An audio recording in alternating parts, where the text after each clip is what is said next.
Okay, so this session is now being recorded, and as a reminder of what you signed up for or what you've come in for today, this is a session about making curriculum or accessible curriculum available to students with low vision, and specifically those that are, as most of us are doing right now, are studying or working remotely. So my name is David Bradburn. I am speaking to you from Methuen, Massachusetts. We're about 20 miles north of Boston. I have worked in the field of assistive technology since 1984. I know I don't look that old, but I've been doing nothing else except this all that time. I work for a company called ZoomX. ZoomX is a manufacturer of assistive technology devices that specifically focus on the area of low vision. And the company manufactures a range of different handheld devices, portable magnification devices, desktop, and as I will be talking about at the top of the hour in a separate presentation, wearable devices. But what I'm going to be talking about in the next 20 minutes is handhelds, but specifically a handheld called Snow 12. Snow 12 is special because while it is a handheld or portable magnifier, it actually has two things going for it. One is internal storage into which you can copy PDFs in addition to other file formats. So if you have school curriculum in a format like PDF, TXT and RTF are also supported. You can, in fact, copy those files to the Snow 12, hand the magnifier to the student. They can then take those documents and either view them in magnified form, or if they go into the OCR and text-to-speech function of the device, they can actually, quote unquote, scan the device, and they can scan the document, and convert it into speech. So the device that I am presently holding in my hands looking at my webcam, this is a 7-inch handheld magnifier. We're not going to be looking at this one because we're going to focus on the other one like I told you. But I'm just showing it to you just to give you an element or a sense of size. So the 7-inch magnifier, the Snow, it's similar to kind of a lot of handhelds on the market.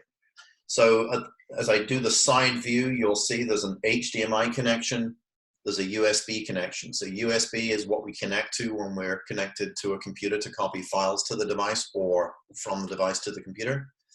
The HDMI is because we can connect to a larger screen or monitor. I'm actually using the HDMI out on the Snow 12 to, in a moment, share my screen with you and show you what the magnifier is showing. Handhelds also have a foot stand. So again, I'm doing a side view right now. If I just kind of pull the stand, it's so that the device can kind of sit on the table with the reading material underneath, and you're moving the device left and right. The camera, which is located top and center, is looking down on your reading material. That's how it's then displayed on the screen. So here's the Snow 12 in my hands. So I'm going to kind of hold the Snow 7 in front of it just to kind of give you an idea. So the concept is fairly similar. There's a foot stand on this device as well, and you can use this just like a handheld magnifier. Place it on top of your reading material and move it left or right. The Snow 12, however, I'm going to kind of lean back so you can get it in the picture, also comes with a foldable reading and writing frame, which I'm holding now. So this frame, if I was to close it, folds reasonably flat. This is about 1.5 inches thick. It comes with a carry case. The magnifier can slot in the top part, and so it can be carried around. When we're ready to go, we simply unfold the stand like this. Don't try this at home. Usually I'd use 2 hands. So if I've got my stand, I can take my magnifier, slot it inside the stand, and now the device is going to give me some kind of desktop magnifier functionality in that I can put my reading material underneath and move the reading material rather than moving the magnifier. I'm not going to use the reading stand right now because you're not going to be able to see it anyway. So let me go ahead and fire up my magnifier here and connect it to the computer. It's been shown that if ABA is implemented very early, like with our students, that it significantly improve behaviors and skills. If I could just kind of ask everyone, just make sure that you are muted. I'm seeing a couple of people that are unmuted. We do hear you when you're speaking in the background, so please keep yourself muted unless you have a question, in which case, please do speak up. Okay, so I'm going to just open up my QuickTime player so that I can start my display of Snow 12. All right, now what I need to do is to share my screen.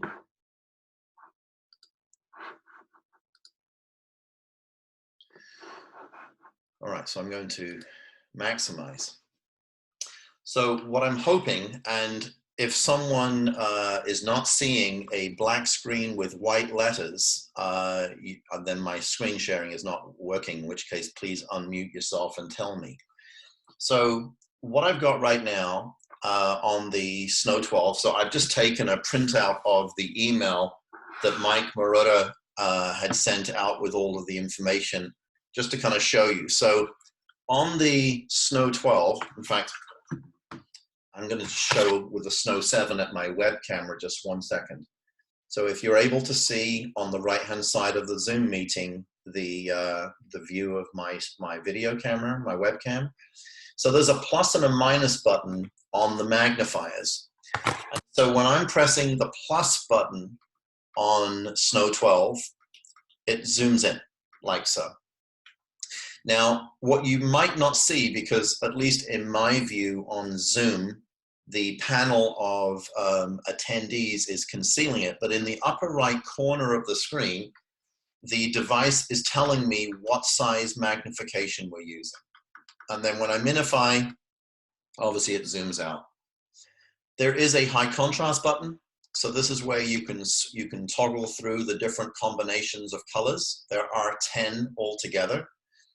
Usually this is something that someone who's new to magnifiers is probably only going to use once. Once they've gotten the high contrast color that they prefer or find easiest to see, they usually prefer to hide the other colors so they don't have to keep toggling through so many choices.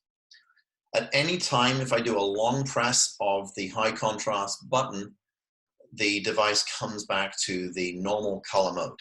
Right now, all I'm looking at is a standard printout. There is a button for the menu.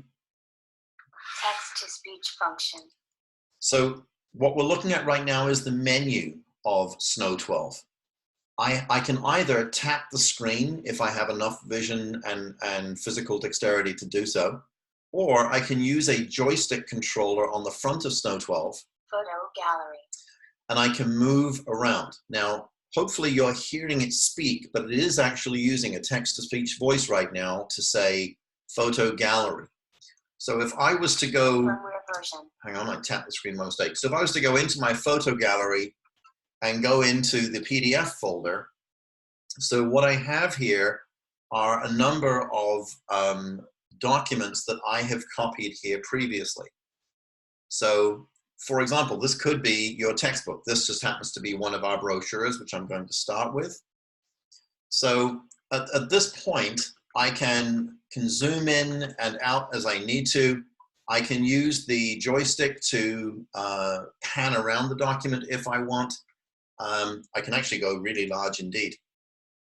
So this was just a PDF document that I copied from the computer to the memory of Snow 12. So if this was school curriculum, there's really no preparation that you would need to do other than copying the files in the first place. Once they're copied, the student's good to go. Although the buttons for changing magnification and things like that are physical buttons that you can feel as well as touch, there are a couple of on-screen buttons. In the lower right corner is one of those on-screen buttons. If I click it to expand, this is where I have a choice of either deleting the file, probably not something we want to do, or I can just hit the return button to exit from there. So if I was to go into more of a textbook looking document, so this is just a sample sample of a textbook, but it's kind of a catalog from McGraw-Hill that I got this morning off of the internet. And again, same type of thing. So, you know, whether there are images or text, it doesn't really matter. We're able to magnify it. The quality of the image that you are hopefully seeing through Zoom is essentially what I'm seeing on the Snow 12. So the image quality is very good. It is full HD. It is a 12-inch screen, as the name would suggest, Snow 12. And so the students can just happily browse through this document as they need to. Now, text-to-speech function. If, on the other hand, my student is more severely visually impaired, or it's just later in the day and eye fatigue has set in because they've been using their eyesight all day, that can happen from time to time, then they may wish to go into the OCR mode. So I'm just going to tap on this icon to do so. Text-to-speech function. So it says text-to-speech function. I'm going to turn on the lights of the device. They usually turn off by default, but you can turn them on and off quite easily just by tapping an icon on the screen in the upper right corner. Again, it's concealed by the videos in my instance. To the left of the menu button is a freeze button or a camera button. And all I have to do when I'm over some physical print is press that camera button. The Snow 12 will take a photograph and it will then do the OCR. You for your participation. I'm just going to pause it here. So this is where now we have the results of the OCR.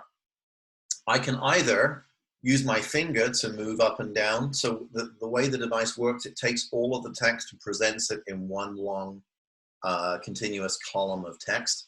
So the student, especially if they're scanning a document that's multiple columns, they don't need to go from left to right in addition to up and down. They just go from top to bottom. There's nothing to stop us from changing the color combinations if we want. And anytime we change something like this in terms of a visual attribute of the system, it is remembered. So there's no saving settings or anything like that to worry about. If you direct your attention towards the bottom part of the screen right now, this is part of the on-screen interface of Snow 12 when you are in this OCR mode. And the buttons that we see here allow us to do things like changing the reading speed. We can also change the volume. If we wanted to change the gender of the voice from female to male or male to female, we do that within the menu. You should also know that the OCR is compatible in 20 languages. So I know that English is going to be predominantly the language that we're all working with in this country. But if in addition to having low vision, you're working with a student who's either studying, let's say, Spanish as a second language, or maybe they're speaking English as a second language, it is possible to then scan in pretty much any European language you can think of. There are also some Asian languages that are supported, such as Mandarin, Japanese, and Korean. There are individual text-to-speech voices for each of those languages as well. And to the right of our volume control buttons is the save button. So if I click on the save button, it will ask me if I want to save it as either a text file or a rich text format file. I'm going to do neither at the moment. I just want to speak about it. So when we talk about saving it in text or RTF, it's because right now we're looking at a text view of the OCR document. Those files, those documents that we've converted could, if necessary, be copied from Snow 12 to the computer in case the student wants to manipulate the text in some way as part of a homework assignment or something like that. However, there's also over on the left-hand side a button that allows us to see the image of the document that we've just scanned. Now, in this case, a little bit boring because the document that we scanned is simply a printed email, right? So it doesn't look vastly different from the OCR results. However, when we go to save this one, there's nothing to do. It actually saves this image as a JPEG file or a graphic file. That's gone into our photo gallery as well. We can always reopen this document in the future if we want, or copy it to our computer if in fact this document started out in print. So this could be something that the students could be using for handouts that are given to them, assuming the handouts are printed handouts and not handwritten. I don't know that anyone's really giving out handwritten things, but if you were, if you don't know much about OCR, just know this: it doesn't do well with handwriting, so it needs to be machine printed. Let's just exit from this particular document. Text-to-speech function. And so I'm already in text-to-speech, but what I want to do this time is I'm going to go back into the photo gallery. So this time, notice that we have that TXT RTF folder in this mode, because if I was to click in there, it would then open up a text-based document that I had previously scanned. If I select PDF, that's going to give me access then to other PDF files that I've already got inside my device. So let's just kind of swipe up so we get a page of text here. So if this was something that I wanted to scan, I just go ahead and press in the middle of the screen where we have a play icon displayed. So I tap it.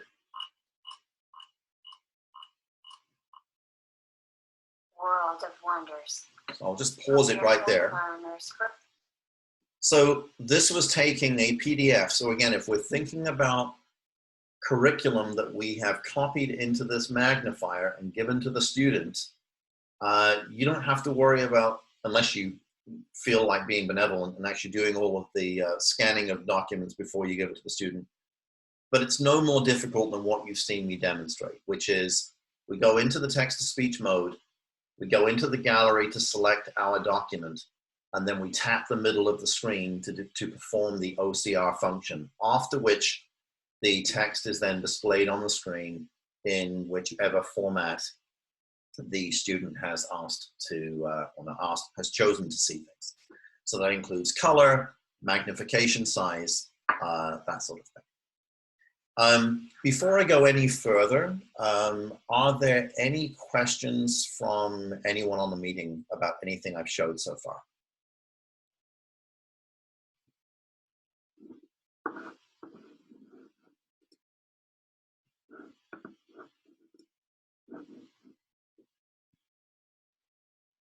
So if there are no questions, then I will continue. I've stopped sharing because actually what I want to do is just to hold up the Snow 12 again.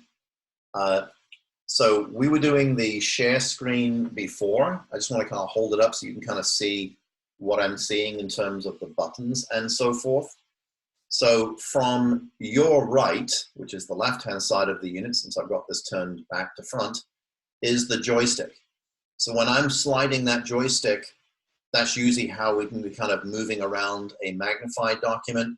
If I want to use my finger, it's kind of hard to do when I'm doing it back to front, but I can slide with my finger to move up the document, or just press the play button and words are highlighted as they are spoken.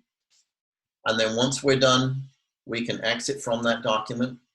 We can exit back to the gallery. We can exit all the way out.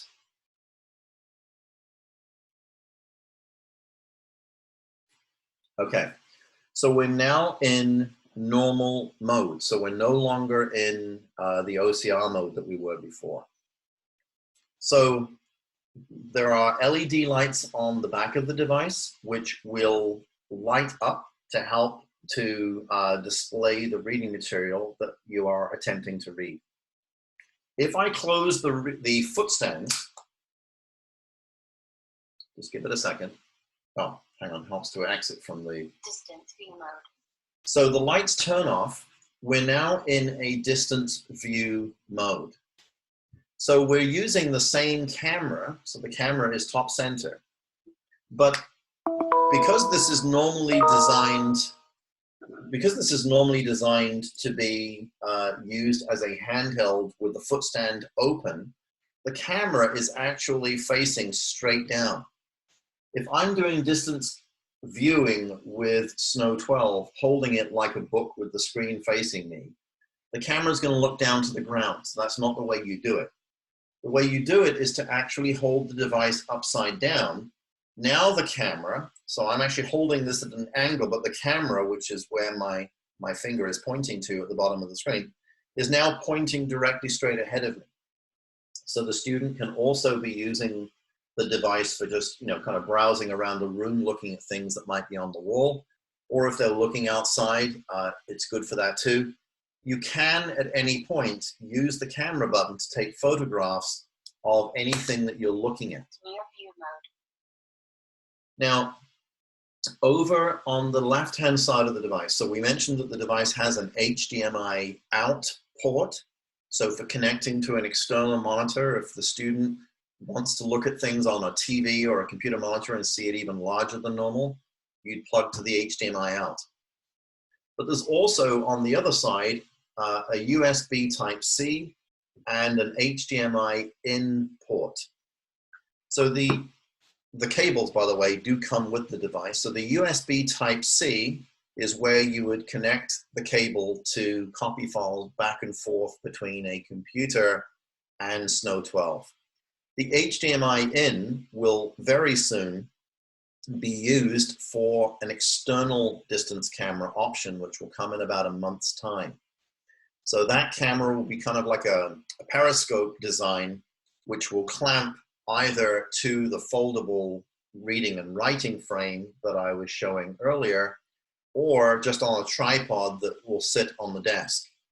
The camera, which will be a tiny camera, can then be rotated left or right, can be pointing up or down, and can be used then by a student to look at the board. Probably not something they need to do right now if they're working from home, but within a traditional school setting, it does mean that the student can be some distance from the board and be able to see what's being written or displayed by the teacher or whoever else is addressing the class at that time. For practical purposes, the distance camera is probably best used when you're about 15 to 20 feet away from the thing that you're trying to see. You can certainly sit further away than that, but if the student needs a high magnification level, they're probably going to find that the quality is not so good if, let's say, they're 30 feet away. In terms of price, because that's usually something people are pretty interested to know, so handheld magnifiers can retail as low as $350 for a very small portable device. The 7-inch model that I was holding before this also comes with OCR and speech, is about $850. The Snow 12, on the other hand, there's two models. The model with the foldable frame that I've been showing in this meeting is $1,295, and if you get it with just the magnifier and no frame, it's $995. Our products are available from distributors throughout the country. For those of you here in New England, Stu Flom with the company Adaptavision is your contact, but you can certainly contact us directly. And there is a question in the chat window. Could use the stand with distance mode upside down, meaning is the stand, oh, I see, okay. So when the magnifier Snow 12 is in the reading stand. The only way you would be able to do distance viewing is to use the external distance view camera. If you want to use distance viewing using the camera in the device, you have to take the camera out of the, let's take the reader out of the stand and hold it in your hands. So that's what that meant. And then the second question is, can the PDFs be imported from Drive or email on the Snow 12? So there are two ways of getting files into Snow 12. One is to do the USB connection with a computer, like I said, and then through Explorer, Windows Explorer, for example, it's seen as an external storage device, and then you can copy it. The other way to do it is with a USB memory stick. There is a small little adapter that will plug into the USB Type-C, so you can take a standard USB stick and copy the files that way as well. Okay, so we have about 1 minute left, and then we're going to wrap up this meeting, and I have another one starting at noon on the topic of a wearable device called A-Sight. So if you're planning to attend that, you will need to leave this meeting and give me a minute to start the next one. So this session has been recorded, and the recordings will be made available to the organizers. My understanding is that they will be made available soon. I don't have timeline for that, but I'm sure they'll let us all know. Thank you so much for joining me. This has actually been my first experience attending a virtual conference, probably the same for all of you. I hope it's been informative. And again, thanks. Have a great day, everybody.